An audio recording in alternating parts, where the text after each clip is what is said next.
Hello student, बहुत बहुत स्वागत है डीके सर क्लासेज में। बाबू आज कक्षा 12 के बच्चों के लिए 10 नंबर पक्का हो जाएगा। इस वीडियो में देखिए टोटल में 45 बहुविकल्पी क्वेश्चन लेके आया हूं गद से और पद से। ये बस 45 को पढ़ लीजिए, इसी में से आपका जो क्वेश्चन पेपर आएगा टकरा जाएगा सीधे सीधे। और मैं आपको ज्यादा वक्त नहीं लूंगा, बहुत कम समय में फास्ट रिवीजन कराऊंगा बाबू। तो वीडियो को प्यारा सा लाइक कर दीजिए, सब लोग जुड़ जाइए, कम समय बचा है। इस कुछ ही घंटों में एक कदम धुआं धुआं आंख के सामने 2 बजे ये पेपर में छापा हुआ दिखेगा। तो देखिए गद और पद से 10 नंबर, मात्र 45 क्वेश्चन आईएमपी पढ़ के जाइएगा, ठीक है ना, ध्यान दीजिएगा। देखिएगा बाबू, सब लोग लाइक कर दीजिए और चलिए शुरू करते हैं। सबसे पहला क्वेश्चन पढ़ूंगा और उसका आंसर फटाफट से करता चलूंगा, ठीक है। अशोक के फूल किस विधा की रचना है? अशोक के फूल जो है निबंध विधा की है। किसकी है बाबू? निबंध की। आप लोग अच्छे से पढ़ के जाइए, बहुविकल्पी में एक भी गलती करके नहीं आना, 10 में 10 करके आना पड़ेगा आपको, ठीक है ना, इसलिए पढ़ा रहा हूं। नीड का निर्माण फिर रचना विधा है, किसकी है? तो आत्मकथा का है। किसकी है बाबू? आत्मकथा का है। इसके बाद अगला प्रश्न देखिएगा, चंद्रकांता संतति कृति की विधा है, किसकी है? देख लीजिए 4 विकल्प है, लेकिन उपन्यास जो दिख रहा है ये चौथा विकल्प, ये सत्य हो जाएगा। इसके बाद देखिए ज्यादा वक्त नहीं लेंगे, बस कुछ ही समय में ये याद कराएंगे और सीधे कुछ ही समय में सेंटर पर छापने की यहाँ पे गारंटी दिलाएंगे। 4 नंबर देखिए, फंडीश्वर नाथ रेणु को की कृत्य ठुमरी किस विधा की रचना है? किसकी है बाबू? तो ये कहानी की है। किसकी है? कहानी की है। चलिए 5वां नंबर ध्यान दीजिए, अजात शत्रु किस विधा की रचना है? तो ये नाटक की है। किसकी है बाबू? ये नाटक की है। इसके बाद यहाँ पे 6 नंबर क्वेश्चन देखिए, अतीत के चलचित्र किस विधा की रचना है? ये हो जाएगा संस्मरण। किसकी है? संस्मरण की है। इसके बाद चलिए यहाँ पे 7 नंबर क्वेश्चन लिखा है कि निम्नलिखित में से कर्म भूमि किस विधा की रचना है? ऐसे ही प्रश्न पूछेगा और सीधे आपको विकल्प यहाँ पे सीधे हम आंसर बताएंगे। देखिए हो जाएगा इसका उपन्यास, इसको याद कर लेना। इसके बाद चलते हैं 7 नंबर क्वेश्चन।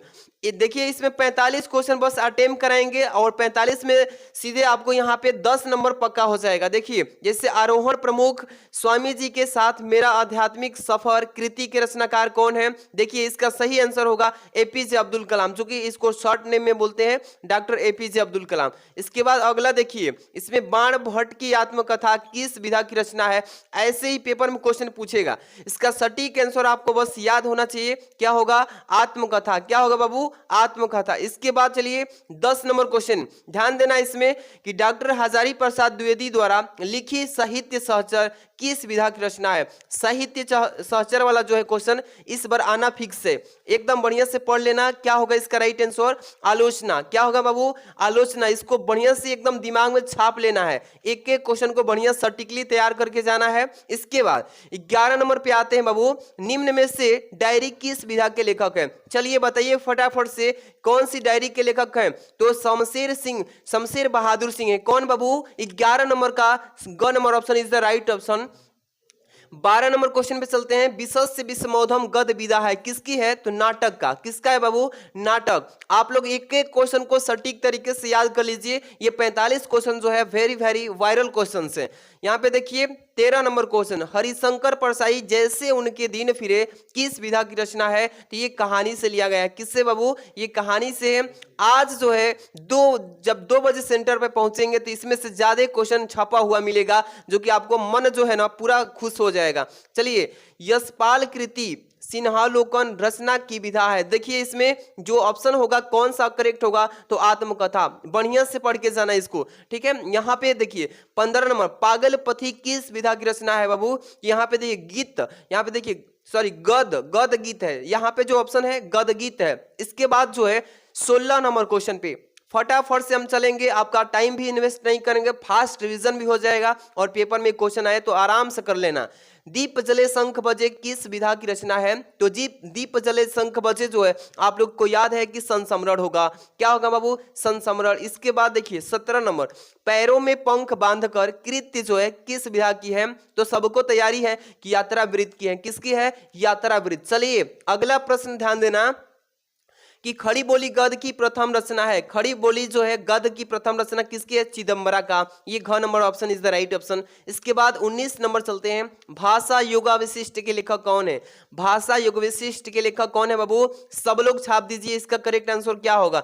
सब लोग ये छापिए, इसका क्या होगा 19 नंबर का। इस 19 नंबर का आंसर देखते हैं आप लोग कौन कौन बताते हैं, जल्दी से छाप दीजिए सब लोग। इसका मैं अगर आप लोग नहीं आएगा तो मैं पिन कर दूंगा इसका कमेंट में जाकर के, लेकिन आप लोग छापिए इसका क्या होगा।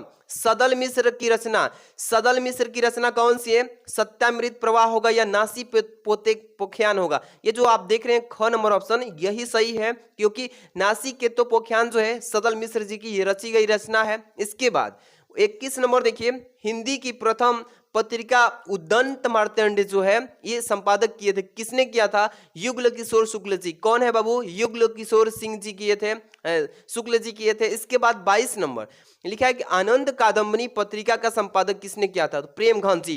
कौन किए थे? प्रेमघन जी। इसके बाद 23 नंबर प्रश्न पे आ चुके हैं, हिंदी प्रदीप के संपादक थे, कौन थे? बालकृष्ण भट्ट, यानी कि ख number option is the right option. इसके बाद हम देखिए ज्यादा समय नहीं लेंगे, कुछ ही समय में इस 45 क्वेश्चन को अटेम्प्ट कराने की कोशिश कर रहे हैं। 24 नंबर क्वेश्चन देखिएगा कि बाणभट्ट पत्रिका के संपादक थे, कौन थे बाबू? तो प्रताप नारायण मिश्र जी थे। कौन थे? प्रताप नारायण मिश्र जी। इसके बाद 25 नंबर क्वेश्चन पे देखिए, हिंदी का पहला मौलिक उपन्यास कौन था? हिंदी का पहला मौलिक उपन्यास परीक्षा गुरु। कौन है बाबू? परीक्षा गुरु। एक कदम बढ़िया से पढ़ लेना, इसमें से जब पेपर दे के आएंगे और ये पीडीएफ जो पढ़ रहे हैं इस वीडियो को खोल के देखिएगा, सीधे सीधे क्वेश्चन टकराए हुए मिलेंगे। 26 नंबर, 100 आजान एक सुजान के लेखक किससे कहा गया है? तो बालकृष्ण भट्ट को। किससे कहा गया है बाबू? बालकृष्ण भट्ट को। सब लोग तैयार हो जाइए, आज 2 बजे पेपर में आएगा प्रश्न तो छापने के लिए। कवि वचन सुधा के संपादक थे, कौन थे बाबू? कवि वचन सुधा के संपादक कौन थे? सब लोग बताइए कमेंट में, सब लोग कमेंट में बताइए जरा कि क्या होगा इसका करेक्ट आंसर। सब लोग बताइए प्रेमघन, जो भी बता रहे हो सबका करेक्टली। चलिए 28 नंबर, पंडित प्रताप नारायण मिश्र द्वारा संपादित पत्र जो है कौन सी है? तो ब्राह्मण पत्रिका है। कौन सी है बाबू? ब्राह्मण पत्रिका। चलिए 29 नंबर, बालकृष्ण भट्ट संपादक थे किस चीज के बाबू? तो हिंदी के प्रदीप के। किसके? हिंदी प्रदीप। आगे चलते हैं 30 नंबर क्वेश्चन, सरस्वती पत्रिका के प्रथम संपादक कौन थे? तो वो थे श्याम सुंदर दास जी। कौन थे बाबू? श्याम सुंदर दास। इसके बाद 31 नंबर क्वेश्चन, सरदार पूर्ण सिंह किस युग के लेखक कहलाते हैं? तो द्विवेदी युग। याद रखिएगा कि सरदार के बात आ जाए और सरदार पूर्ण सिंह से रिलेटेड तो द्विवेदी युग याद कर लेना कि हाँ उसी समय के ये लेखक थे। अगला प्रश्न है यहां से कुछ इंपॉर्टेंट पद्यांश और गद्यांश, मतलब सभी को सम्मिलित कर दें एक के में, आराम से बस प्रश्न का आंसर याद करिए। यहाँ पे देखिए नई कविता युग की रचना कौन सी है? नई कविता युग की रचना जो है खुशबू के शिलालेख। अगर नया दुनिया से रिलेटेड क्वेश्चन आ जाए तो खुशी से भर देना कि नई कविता जो है ये खुशबू के शिलालेख से रिलेटेड है। इसके बाद दूसरा नंबर, प्रगतिवादी युग काव्य धारा के प्रमुख कवि किसको कहा गया है? तो सबको जानकारी है कि केदारनाथ जी को कहा गया है। किसको? केदारनाथ अग्रवाल जो है वो प्रगतिवादी के काव्यधारा के प्रमुख कवि कहलाते हैं। इसके बाद 3 नंबर, गिरजा कुमार माथुर किस काल के कवि हैं? गिरजा कुमार माथुर जो है आधुनिक काल के। किस काल के? नए युग के ये कहलाते हैं कवि। इसके बाद 4 नंबर पे आते हैं, हिंदी साहित्य के आधुनिक काल की रचना कौन से है? हिंदी साहित्य के आधुनिक काल की रचना कौन सी है? कमेंट में छाप दीजिए। जो भी बच्चे बता रहे हैं सही अपना आंसर एकदम कमेंट में छाप दीजिए। चांद का मुख टेढ़ा, बहुत सुंदर। आगे चलिए 5 नंबर क्वेश्चन है कि मास्को अभी दूर है के रचयिता कौन है? मास्को अभी दूर को किसने रचा है? कमेंट में बताइए अपना अपना सभी लोग बताइए। शिवमंगल सिंह सुमन, बहुत अच्छा है, इसका आंसर 4 नंबर हो जाएगा। इसके बाद 6 नंबर देखिए, प्रगतिवाद के सशक्त कवि पूछा गया है कि कौन है सशक्त कवि? सब लोग बताइए कमेंट में अपना अपना आंसर छापिए, क्या होगा इसका? नागार्जुन। इसके बाद चलते हैं 7 नंबर क्वेश्चन कि रामधारी सिंह दिनकर, क्या है? रामधारी सिंह दिनकर प्रमुख कवि हैं, किसके हैं बाबू? सब लोग बताइए क्या होगा? प्रयोगवादी काव्यधारा, प्रगतिवादी काव्यधारा, निर्गुण, ज्ञानश्री, यहाँ पे सगुण, इसमें से कौन सा है? प्रगतिवादी काव्यधारा। बहुत अच्छा। चलिए अगला प्रश्न पे चलते हैं। यहाँ पे अगला प्रश्न आप लोग अच्छे से कमेंट में रिप्लाई देना। 8 नंबर, बादल को घिरते देखा है रचना है, किसकी रचना है? जल्दी जल्दी कमेंट में बताइए। नागार्जुन की। बहुत सुंदर। यहाँ पे चलते हैं नौ नंबर, रश्मि रथी किस कोटि की रचना है? ये खंड काव्य की है। किसकी है? खंड काव्य की। इसके बाद 10 नंबर देखिए, हरी घास पर क्षणभर कृति किसकी है? ये हो जाएगा अगेज जी की। किसकी है बाबू? अगेज जी की। अब लास्ट हमारा जो है 15 बस क्वेश्चन होगा, इसके बाद से पूरा खत्म हो जाएगा। अंतिम वीडियो हिंदी की, इसके बाद पेपर देकर आइएगा बढ़िया से।